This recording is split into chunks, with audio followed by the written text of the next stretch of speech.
존 화이트 목사님이 쓰셨던 탁월한 지도력이라는 책에 보면은 이러한 내용이 있습니다. 이 친구가 이 비뇨기과 의사이기 때문에 이 비뇨기과 의사인 친구를 만나러 갔습니다. 그런데 마침 이 비뇨기과 앞에 성병 환자들이 줄을 서서 이렇게 기다리고 있었습니다. 그래서 이분이 이 간호사한테 이야기를 했죠. 내 친구를 만나기 위해서 내가 왔으니까 이 친구를 좀 만날 수 있게 해달라고. 그랬더니 간호사가 이렇게 얘기합니다. 그렇다면 저 줄 뒤에 서십시오. 그래서 나는 지금 이 병 치료를 받는 것이 아니라 나는 내 친구를 만나러 왔습니다라고 다시 한번 얘기했습니다. 그렇지만 간호사는 여전히 이 줄 뒤에 서 있어야 된다라고 이렇게 이야기를 했습니다. 이 지금 비뇨기과 앞에서 이 성병 검사를 하고 오늘 성병 치료를 받고자 하는 사람들과 같이 서 있으면은 어떻게 될까요? 누가 친구를 만나러 온지, 의사 친구를 이 방문하러 온지 알 수 있을까요? 아마 모르는 사람은 이분도 똑같은 성병 검사를 위해서, 성병 치료를 위해서 서 있는 사람이라고 이렇게 여겨질 것입니다. 여러분, 오늘 말씀을 보면은 세례 요한이 세례를 베푸는 곳에 오늘 예수님이 그 자리에 계십니다. 그뿐만 아니라 죄가 없으시는 예수님이 오늘 세례를 받고 계시죠. 여러분, 그렇다면은 왜 예수님은 죄가 없으심에도 불구하고 오늘 죄사함을 받게 하는 이 회개의 세례인 이 세례 요한의 세례를 예수님이 받으실까요? 여러분, 오늘 말씀을 보면은 우리가 그 이유에 관해서 몇 가지를 우리가 알 수가 있습니다. 여러분, 오늘 21절 말씀을 보면은 이런 말씀이 있죠. 우리 21절 말씀을 우리 같이 한번 읽어보실까요? 같이 읽겠습니다. 백성이 다 세례를 받을세 예수도 세례를 받으시고 기도하실 때 하늘이 열리며 아멘. 여러분, 21절 말씀을 보면은 백성이 모두 다 세례를 받았다라고 말씀합니다. 그런데 이 백성들은 우리가 지난주에 살펴봤던 것처럼 오늘 자신들은 아브라함의 자손이라고 여겼던 유대인들이었습니다. 그렇지만 그 유대인들이 지금 죄사함을 받게 하는 회개의 세례를 받고 있죠. 여러분, 이 백성들 중에서는 세리들이 있었습니다. 그런데 이들도 지금 세례를 받고 있습니다. 그뿐만 아니라 오늘 군인들도 있었는데 그들이 다 세례를 받고 있죠. 여러분, 이 세례의 자리에 있는 모든 백성들이 다 세례를 받았다라고 말씀을 하십니다. 그런데 예수님께서는 이 백성들이 다 세례를 받는 중에 예수님도 세례를 받으심으로 말미암아 오늘 이 백성들 편에 서 계시는 예수님의 모습을 볼 수가 있습니다. 죄가 없으신 예수님이 오늘 이 죄인들과 함께 서 계심으로 말미암아 세례를 받으심으로 말미암아 오늘 예수님도 자신을 죄인의 위치에 두고 계시는 예수님의 모습을 우리가 볼 수가 있죠. 두 번째로는 그 이유는 하나님의 모든 의를 이루기 위해서 오늘 예수님은 세례를 받으십니다.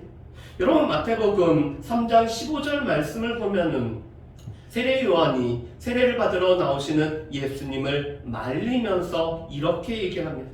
내가 당신에게서 세례를 받아야 할 터인데 당신이 내게로 오시나이까? 오히려 내가 예수님 앞에 세례를 받아야 되는데 당신이 내게 오십니까? 라고 이렇게 이야기를 하죠. 그랬더니 예수님이 이렇게 말씀을 하십니다. 우리가 이와 같이 하여 모든 일을 이루는 것이 합당하니라. 이제 허락하고, 내가 세례를 받는 것을 이제 허락하고, 우리가 이렇게 하는 것은 모든 의를 이루기에 합당하다라고 말씀을 하시죠. 여러분, 예수님은 우리에게 먼저 그의 나라와 그의 의를 구하라고 말씀하셨습니다. 우리의 삶의 우선순위는 하나님의 나라, 하나님께서 우리를 친히 다스리는 것들을 우리가 우선순위에 둘 뿐만 아니라 하나님의 의가 하늘에서 이루어진 것처럼 이 땅 가운데 이루어지는 하나님의 의를 이루는 삶을 살아가라고 말씀하시죠. 그런데 그런 하나님의 의를 이루는 방편 중에 하나가 오늘 예수님이 세례를 받으심으로 말미암아 하나님의 의를 이루기에 합당하다라고 말씀을 합니다. 여러분, 세 번째로는 이 세례 요한이 예수님에게 세례를 베푼 이유는 예수님을 이스라엘 가운데 나타내기 위해서 오늘 세례를 베풀고 있습니다. 예수님의 세례를 받으심은 이제는 이스라엘 가운데 예수님이 나타나셔서 공생의 이 공적인 사역을 오늘 행하시기 위해서 예수님이 세례를 받으심을 우리가 볼 수가 있습니다. 그래서 우리가 예수님이 세례를 받으신 이유를 크게는 세 가지로 정리를 할 수가 있습니다.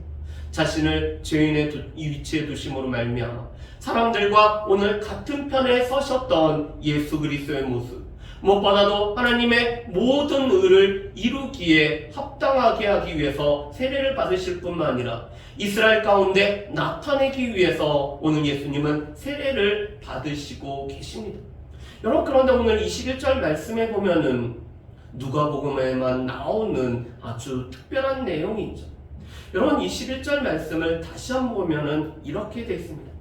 백성이 다 세례를 받을세 예수도 세례를 받으시고 기도하실 때 하늘이 열립니다.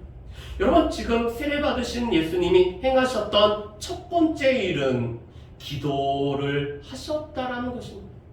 여러분, 사복음서에 예수님이 세례를 받는 장면들이 나타나 있습니다. 그런데 누가복음에만 예수님은 이 세례 받으실 때도 여전히 기도하셨던 분은 바로 예수님이심을 말씀을 하고 있습니다. 여러분, 누가복음의 특징 중에 하나가 무엇이죠? 누가복음의 특징은 기도에 관해서 강조해서 우리에게 말씀을 하십니다. 그런데 이 기도를 강조하는 누가복음은 이 기도하시는 예수님의 모습을 우리에게 보여주고 계시죠. 예수님은 세례를 받으시는 그 시간에도 예수님은 여전히 기도를 하고 계셨습니다. 그리고 예수님이 기도를 하실 때 지금 놀라운 세 가지의 일이 오늘 나타나고 있죠. 첫 번째로는 하늘이 열리고 있습니다. 두 번째로는 이 성령이 비둘기의 형체로 예수 그리스도 그 위에 내리시는 것을 지금 볼 수가 있었습니다. 세 번째로는 하늘에서 소리가 나기를 이는 내 사랑 너는 내 사랑하는 아들이라 내가 너를 기뻐하노라 라고 말씀을 하고 계시죠. 여러분, 그런데 이 초자연적인 놀라운 일들이 예수 그리스도께서 기도하실 때 오늘 나타났다는 사실입니다. 예수님이 기도하실 때 하늘이 열렸을 뿐만 아니라 이 성령이 예수 그리스도 위에 강림하심으로 말미암아 오늘 구약에서 예언된 그리스도로서의 일을 하실 수 있도록 성령이 강림을 하셨는데 이 성령은 비둘기의 형체로 오늘 사람들의 눈에 보일 수 있도록 오늘 예수님 위에 강림을 했음을 우리가 보게 됩니다. 세 번째로는 하늘에서 나는 소리, 다시 말해서 하나님께서 예수 그리스도를 향해서 너는 내 아들이라, 너는 내가 사랑하는, 내가 기뻐하는 아들이라고 이렇게 말씀을 하고 계시죠. 그런데 이 말씀은 시편 2편 7절의 말씀을 우리로 하여금 생각이 나게 합니다. 여러분, 유대의 왕들이 이 다윗을 이어서 왕이 되을 때 그들의 머리에 기름을 부으면서 너는 내 아들이라 오늘날 내가 너를 낳았다라는 말씀이 선포되어지므로 하나님의 아들로 오늘 이방이 되어서 왕으로서 다스리게 됩니다. 그런데 지금 이 하늘에서 나는 소리는 예수 그리스도는 내 사랑하는 아들일 뿐만 아니라 내가 너를 기뻐하노라 말씀하시며 바로 예수님이 하나님의 아들 되심을 이 하늘에서 오늘 증거하고 선포하는 이런 놀라운 일들이 이루어지고 있죠. 그런데 이 모든 것이 예수 그리스도께서 기도하실 때 이루어진 일이라고 말씀을 하고 있습니다. 그 가운데서 오늘 이 2장 23절부터 38절 말씀을 보면은 예수님의 족보가 나와 있습니다. 여러분, 그런데 이 족보에 오늘 이 23절 말씀을 보면은 이렇게 시작을 하고 있죠. 여러분, 우리 23절 말씀을 우리 같이 한번 읽어보실까요? 23절 말씀을 같이 읽어봅니다. 예수께서 가르치심을 시작하실 때 30세쯤 되시니라. 사람들이 아는 대로 요셉의 아들이니 요셉의 위는 헬리오. 아멘. 이런 23절 말씀을 보면은 오늘 예수님께서 가르침을 시작하실 때는 예수님의 나이가 30세쯤 되었다라고 우리에게 말씀을 합니다. 여러분, 우리가 역사가인 누가를 통해서 이 예수님께서 활동하셨던 시대는 이 티베리우스 황제의 15년, 그래서 AD 28년에서 29년이 바로 예수님께서 활동했던 시기임을 우리가 알 수가 있죠. 그뿐만 아니라 오늘 23절 말씀을 보면은 예수님의 나이가 30세가 되었음을 우리가 이 누가라는 역사가를 통해서 우리가 알 수가 있습니다. 여러분, 그런데 이 30이란 나이는 공직으로 오늘 출마할 수 있는 최소한의 나이가 바로 이 30세였습니다. 그래서 로마에서는 집정관이 되기 위해서는 이 30세의 나이가 돼야지만이 그가 집정관의 후보가 될 수가 있었죠. 그렇다면 예수님은 이제는 공생애를 사역을 하실 수 있는 모든 자격이 갖추어졌음을 말씀한 것이 바로 이 30세의 나이입니다.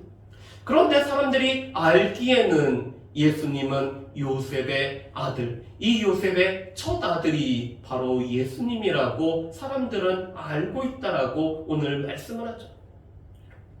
예수님이 동정녀 마리아를 통해서 오늘 성령으로 잉태되어서 태어나셨음에도 불구하고 오늘 이 예수님 주변에 있는 이 갈릴리 나사렛에서 살고 있는 사람들은 예수님은 단지 요셉의 아들로 알고 있었다라는 것이 23절의 말씀입니다. 그렇기 때문에 족보가 중요하죠. 여러분, 오늘 이 족보의 위치를 한번 보실까요? 마태복음에도 예수님의 족보가 나와 있습니다. 그런데 마태복음에서는 이 마태복음 1장에 족보가 나옴으로 말미암아 아브라함과 다윗의 자손 예수 그리스도의 세계에 관해서 우리에게 말씀을 해주고 계시죠. 여러분, 그렇지만 이 누가복음에서의 족보의 위치는 예수님이 세례를 받으시고 예수님이 시험을 받기 전에 족보가 위치를 하고 있습니다. 그렇다면 누가는 왜 이렇게 족보를 이렇게 배치를 하고 있을까요? 그 이유는 예수님이 과연 사람들이 아는 대로 요셉의 아들일까를 우리에게 말씀을 하기 위함인 거죠. 예수님 당시의 사람들 중에 예수님과 안다라고 하는 사람들은 예수님을 단지 요셉의 아들로 알고 있었습니다. 그렇지만 예수님이 세례를 받으셨던 그 자리에 있었던 사람들은 오늘 예수님은 바로 하나님의 아들일 뿐만 아니라 하나님께서 기뻐하시는 자인 것이 오늘 선포되어지는 현장에 있었던 사람들은 바로 예수님이 하나님의 아들이라는 것을 알고 있죠. 여러분, 4장에 가면은 예수님을 시험하는 사단이 예수님이 과연 인간의 대표로 오신 예수님이 하나님의 아들인지 시험을 하고 있습니다. 그렇기 때문에 이 족보는 예수님은 과연 사람들이 아는 요셉의 아들인지 하나님의 아들인지 우리에게 말씀해 주는 것이 바로 이 족보입니다. 여러분, 그런데 우리가 마태와 이 누가복음에 나와 있는 족보를 보면은 우리가는 큰 난관이 생기고 있습니다. 왜냐하면은 이 예수님의 족보가 다르다라는 사실 때문에 그렇죠. 마태에서 나오는 족보와 이 누가에서 나오는 족보가 몇 가지 차이점이 있습니다. 그렇다면은 먼저 이 마태와 누가복음에 나와 있는 족보의 몇 가지 차이점을 우리가 먼저 살펴봤으면 좋겠습니다. 여러분, 마태에 나오는 이 족보는 아브라함으로 시작해서 이 다윗을 거쳐 예수님으로 끝나는 족보가 바로 이 마태복음에 나오는 족보입니다. 여러분, 반면에 이 누가복음에 나오는 족보는 예수님으로부터 시작이 되어서 이 다윗을 거치고 아브라함을 거쳐서 아담을 거쳐 하나님까지 이어지는 족보가 누가복음에 나와 있는 족보죠. 오늘 마태복음에서 아브라함 이상의 조상들에 관한 족보가 마태복음에는 생략되어 있는 반면에 누가복음에서는 이 아브라함 이상의 아담까지 이를 뿐만 아니라 하나님까지 이르는 족보가 바로 이 누가복음에 나와 있는 족보입니다. 여러분, 그런데 그 이유가 있습니다. 여러분, 마태복음에서는 이 세 시대로 나눌 뿐만 아니라 14대씩 구분을 하는 것이 마태의 족보입니다. 그래서 아브라함부터 다윗까지가 14대 있고, 이 다윗부터 바벨론으로 오늘 포로로 사로잡혀 갔을 때가 14대이며, 이 바벨론에서 사로잡혀 간 후 예수님까지가 14대로 이렇게 표현을 하고 있죠. 그것은 예수님이 아브라함과 다윗의 자손으로 오셨음을 강조를 하기 위함입니다. 여러분, 이 14라는 숫자는 다윗을 가리키는 숫자입니다. 그래서 다윗이 중요하죠. 그래서 이 마태복음 1장에서 나오는 족보는 다윗의 이 왕위를 이었던, 이 다윗의 아들 가운데 다윗의 왕위를 이었던 솔로몬을 비롯한 왕들의 족보가 바로 이 마태복음의 족보입니다. 다시 말해서 마태복음에서는 예수님이 유대인의 왕으로 오셨기 때문에 이 왕으로 오신 예수님의 족보에 관해서 언급을 하고 있는 것이 바로 이 마태복음의 족보죠. 여러분, 반면에 이 누가복음의 족보는 마태와 같은 이런 구조가 등장하지 않고 있습니다. 그뿐만 아니라 하나님을 포함해서 총 오늘 78명이 등장하는 것이 이 누가복음의 족보입니다.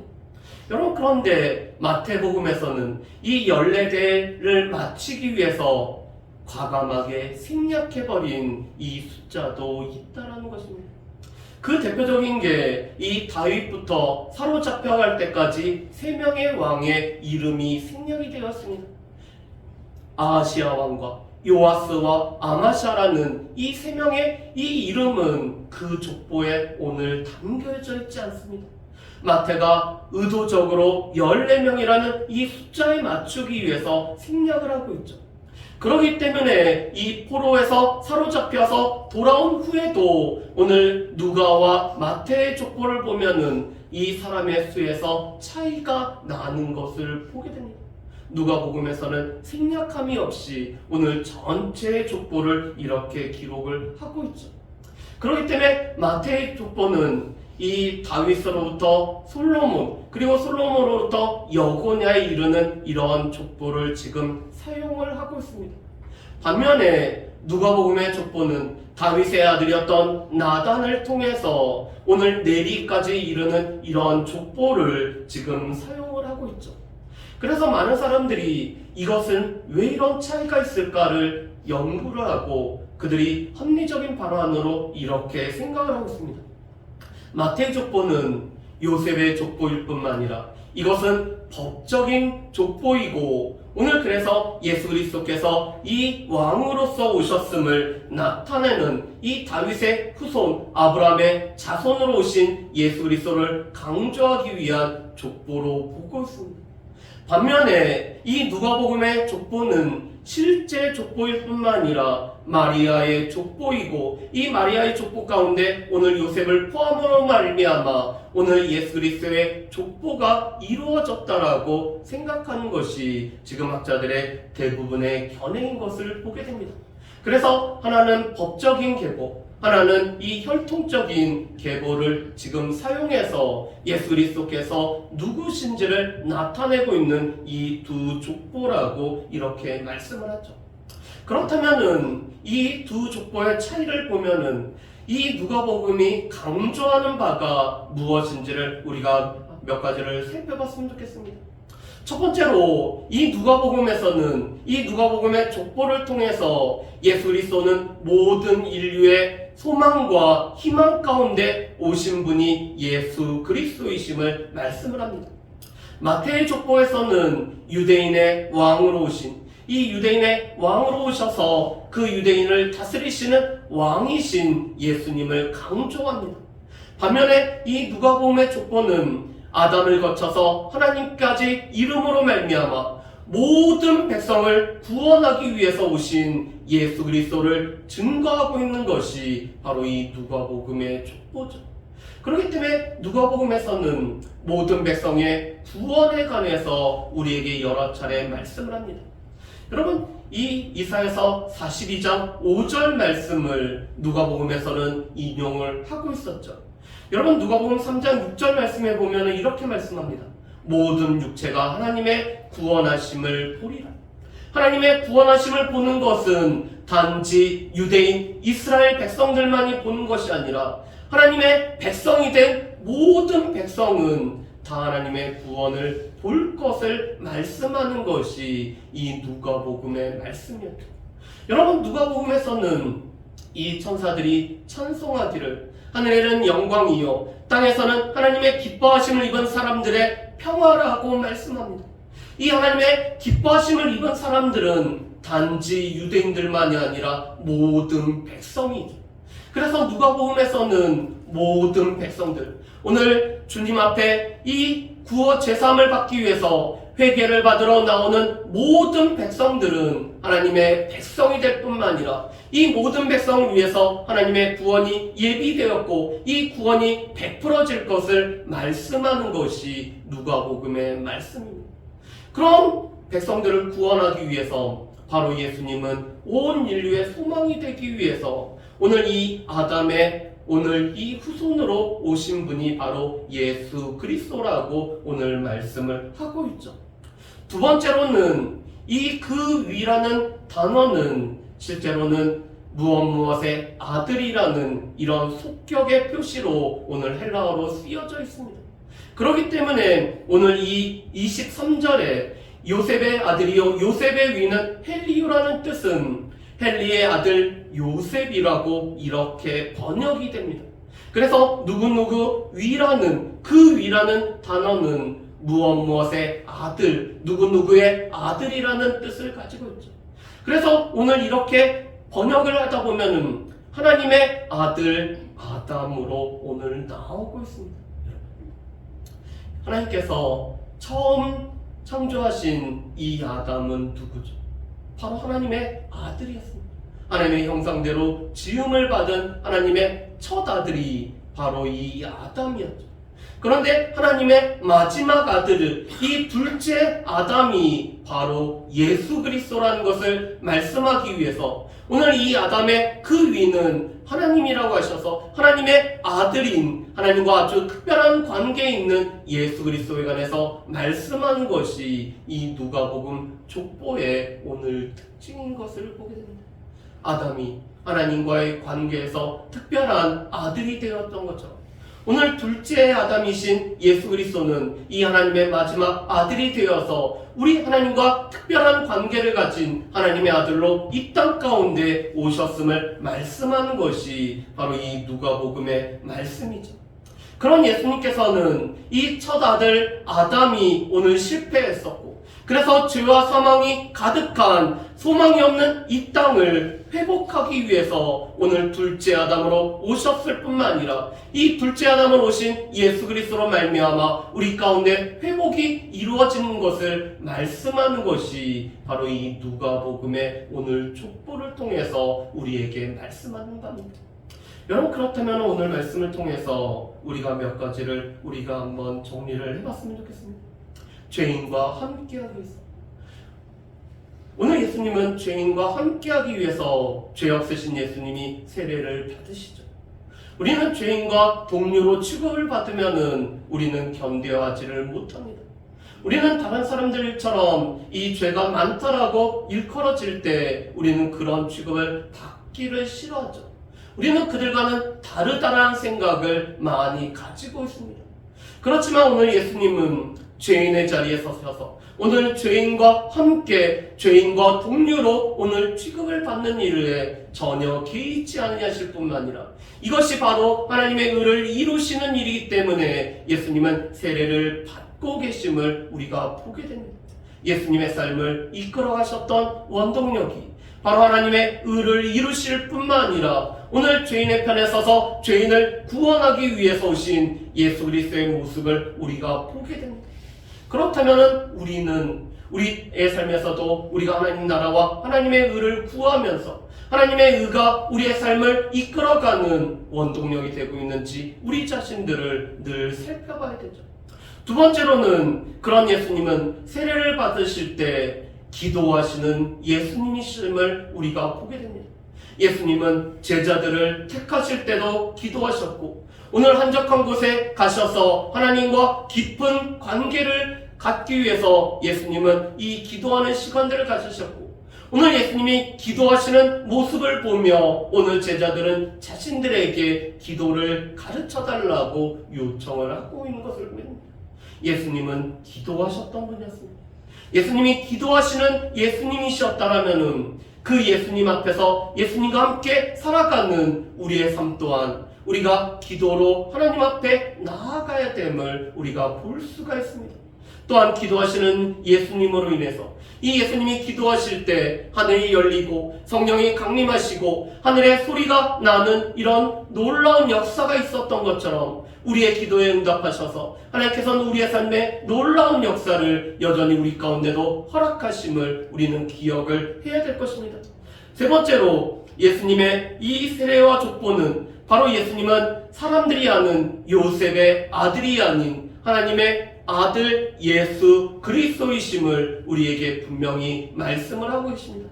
예수님 자신이 12살 때 이 성전에 올라가서 이스라엘 선생들과 함께 앉으실 때도 여전히 내 아버지의 집으로 이 성전을 기억하시며 하나님의 아들이신 것을 인식하셨던 그 예수님을 오늘 하늘에서는 이 예수님이 하나님의 아들이심을 선포할 뿐만 아니라 하나님의 아들이신 예수님이 성령이 강림함으로 이 성령의 충만함에 따라서 오늘 공생의 사역을 행하셨던 것들을 우리가 보게 됩니다. 하나님의 아들이신 예수 그리스도, 그 하나님의 아들이 성령을 통해서 일하심을 우리는 또한 기억을 해야 될 것입니다. 마지막으로 예수님의 순종하심으로 많은 사람이 의인이 됨을 보게 됩니다. 한 사람 아담이 이 땅에 와서 죄와 사망이 넘쳤지만 한 사람 두 번째 아담이신 예수 그리스도의 순종함은 많은 사람에게 의인이 되게 하셨죠. 여러분, 우리 앞에 있는 로마서 5장 19절 말씀을 우리 같이 한번 읽어봤으면 좋겠습니다. 로마서 5장 19절 말씀입니다. 같이 읽습니다. 한 사람이 순종하지 아니함으로 많은 사람이 죄인됨과 같이 한 사람이 순종하심으로 많은 사람이 의인이 되리라. 아멘. 한 사람이 순종하지 않아요. 이 아담이 순종하지 아니함으로 많은 사람이 죄인이 되었지만 한 사람 예수 그리스도의 순종함으로 많은 사람이 의인이 됐고 이 일을 위해서 하나님의 아들이 이 땅에 오심을 이 세례와 또한 족보를 통해서 우리에게 말씀을 하고 계십니다. 한 사람 예수 그리스도, 이 한 사람 예수 그리스도의 순종함으로 우리에게 주어진 이 의인됨을 우리가 기억할 뿐만 아니라 우리의 삶에서도 이 하나님의 의가 우리를 이끌어갈 뿐만 아니라 기도하시는 예수님처럼 우리 또한 기도하고 이 기도하신 예수님이 성령에 의지하여서 오늘 주의 일을 감당하셨던 것처럼 성령의 충만한 가운데 주께서 맡겨진 모든 일들을 감당할 수 있는 저 여러분들 되시기를 주님의 이름으로 축복합니다.